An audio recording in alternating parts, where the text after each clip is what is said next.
Ассаламу алейкум, урматтуу мекендештер, туугандар. Бүгүн 6 декабрь. Жалал Абад шаарында жүрөбүз. Түштөн кийинки курстарды калтырып кетейин. Достор, жаңылык, сонун жаңылык, лайкты обязательно башынан басып тапа-тап. Каналга катталбаңыздар, каналга катталып кетиңиздер, туугандар.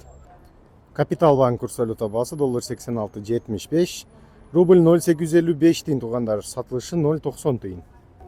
Бакай банк курс валюта баасы доллар 86.65, рубль 0.85 тиын, сатылышы 90 тиын, туугандар. Банк Азия курс валюта баасы доллар 86.75, рубль 0.855 тиын, туугандар, сатылышы 88 тиын. Доскреда банк курс валюта баасы доллар 86.90, рубль 0.855 тиын, туугандар, сатылышы 89 тиын. М-банк курс валюта баасы доллар 86.80, рубль 0.85 тиын, сатылышы 0.89 тиын.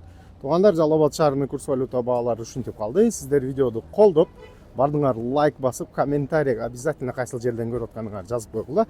Туугандар, ушул видеону группаларга таратып койгула, элдер билсин. Жума маарек болсун, урматтуу бир туугандар.